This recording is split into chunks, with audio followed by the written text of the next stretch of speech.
नमस्कार, आप देख रहे हैं द हिंद 24 न्यूज और मैं हूं आपके साथ साक्षी निर्वाण। आइए नजर डालते हैं आज की कुछ खास खबरों पर।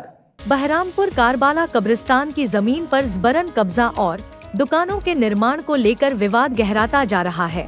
कारबाला वक्फ कब्रिस्तान मुतवल्ली कमेटी और मुर्शिदाबाद जिला वक्फ मॉनिटरिंग सेल ने आरोप लगाया है कि वक्फ बोर्ड के सीईओ, जिला प्रशासन और जिला परिषद के कुछ प्रतिनिधि मिलकर वक्फ संपत्ति को हड़पने की साजिश कर रहे हैं। आज शिबडांगा जामा मस्जिद स्थित कारबाला कब्रिस्तान में आयोजित प्रेस कॉन्फ्रेंस में वकील तौफीक अहमद ने कहा कि सीपीएम शासनकाल में मुर्शिदाबाद जिला परिषद ने कब्रिस्तान की 5.40 एकड़ जमीन पर 128 दुकानें बनाई थी और अब तृणमूल कांग्रेस के नेतृत्व वाली जिला परिषद उन्हीं दुकानों पर 2 मंजिला इमारत बना रही है। उन्होंने कहा कि जिला प्रशासन सोशल मीडिया पर झूठा प्रचार कर रहा है कि विवादित जमीन का समाधान हो गया है, जबकि ऐसा नहीं है। जिला वक्फ मॉनिटरिंग सेल के सदस्य डॉक्टर एम हसनत अली ने भी आरोप लगाया कि जिला परिषद की बैठक में एडीएम, जिला परिषद ने गलत घोषणा की कि कारबाला कब्रिस्तान का विवाद खत्म हो चुका है। मुतवल्ली कमेटी के अध्यक्ष सनाउर शेख ने कहा कि एडीएम की रिपोर्ट पूरी तरह गलत है। रिपोर्ट में लिखा है कि वक्फ संपत्ति पर कोई मस्जिद नहीं है, जबकि मस्जिद परिसर में ही प्रेस कॉन्फ्रेंस आयोजित की गई। उन्होंने साफ कहा कि वे इस रिपोर्ट को खारिज करते हैं और जरूरत पड़ने पर अदालत जाने की चेतावनी दी। कमेटी का कहना है कि वक्फ बोर्ड की जिम्मेदारी वक्फ संपत्ति की रक्षा करना है, लेकिन बोर्ड के कुछ अधिकारी ही कब्जे को बढ़ावा दे रहे हैं।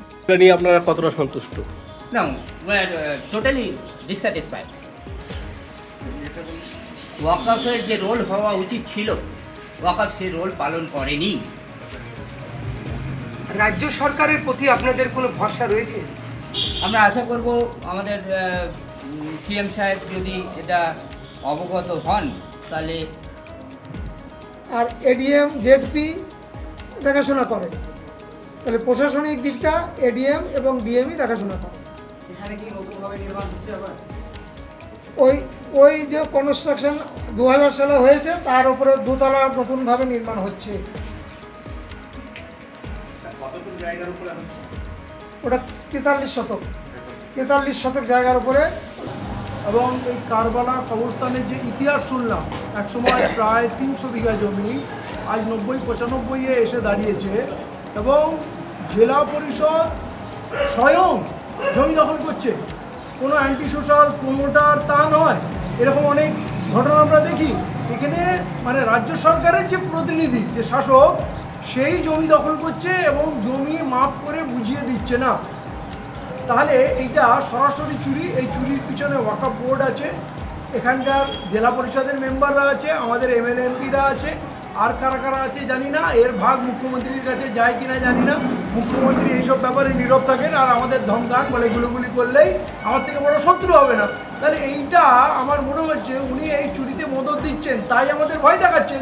তা নাহলে উনি তো বলেছিলেন আমি তোমাদের জমি বুঝিয়ে দেবো, দরকার হলে সিবিআই তদন্ত করবো। আবার এও বলেছেন আমিই যথেষ্ট, তোমার ওয়াকফ নিয়ে চিন্তা করতে হবে না। কেন্দ্রের যে কালা কানুন, ওয়াকফ কানুন তৈরি হয়েছে, সেইটা নাকি আমি এখানে লাগু হতে দেবো না। মানে এখানে মমতা বন্দ্যোপাধ্যায়ের নিজস্ব আইন কানুন লাগু। ডিস্ট্রিক্ট কমিটি আছে, তারা বসবেন ডিসিশন নেবেন ফার্দার প্রোগ্রাম কী হবে। আর যেটা আমরা এখানেও একটা ব্যাপার দেখছি, ওয়াকফ বোর্ডের এত নেগলিজেন্সি, তেনারা যে কী করেন জানি না।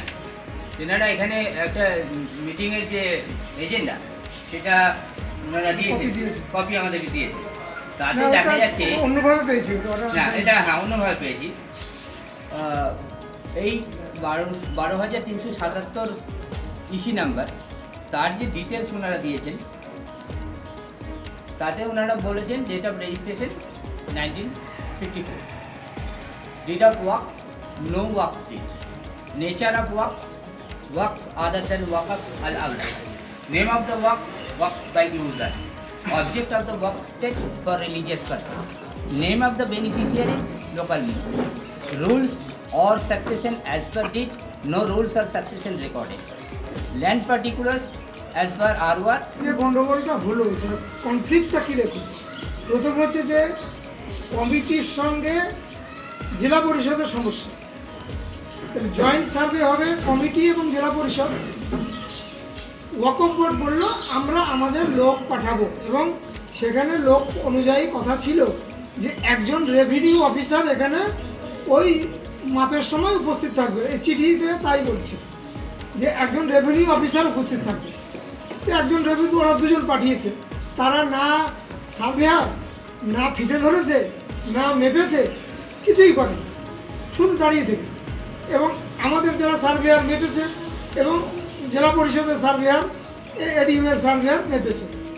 এডিএমের সার্ভেয়ার মেপে সন্ধ্যাবেলায় ওরা নিয়ে চলে গেছে জয়েন্ট সার্ভে কোথায় হলো, যে এই সার্ভেয়ার বসে সেটাকে এক জায়গায় বসে সেটা ঠিক করে একটা রিপোর্ট তৈরি করবে, এটা কিন্তু হয়নি। আমরা যখন যে ওয়াকফ বোর্ডের সিইওকে বলছি, সিইও তখন বলছেন, আগে যে বলেছিলেন জয়েন্ট সার্ভে কীভাবে হবে, উনি তখন বলছেন যে জয়েন্ট সার্ভে ওয়াকফ বোর্ডের সঙ্গে এর হয়েছে, ডিএমের হয়েছে। তো জয়েন্ট সার্ভে যদি ওয়াকফ বোর্ড আর ডিএম হবে, তাহলে কমিটি কী করতে আছে?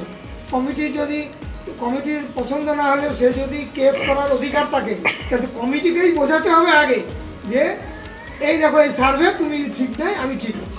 সেটা কিন্তু করা হলো না, বলো জয়েন্ট সার্ভে হয়েছে এবং পুলিশ থেকে প্রচার করা হচ্ছে যে সমস্যার সমাধান হয়ে গেছে।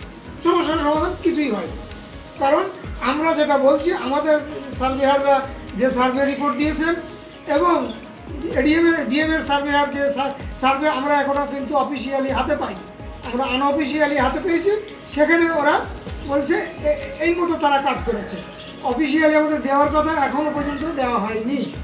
এবং আমাদের সার্ভের সঙ্গে ওদের সার্ভে অনেক ডিফার করছে, অনেকটাই ডিফার করছে। আমাদের বলা হয়েছিল, ওয়াকফ বোর্ডের চেয়ারম্যান বলেছিলেন যে 5 একর 40 233 দাগের এইটার উপরে হবে, আপনাদের 5 একর 40 আপনারা বুঝে নেবেন। আমরা বলেছিলাম ঠিক আছে, কিন্তু সেই 5 একর 40-এর মাপতে গিয়ে দেখছি যে 5 একর 40 তো দূরের কথা, আমরা মাপতে গিয়ে 5 একর পেয়েছি, ওরা বলছে 5 একর 26 আমরা পেয়েছি। তাহলে কোনো কিছুতেই আমরা 5 একর 40 পাইনি এবং তারা আমাদের বুঝিয়েও দেয়নি।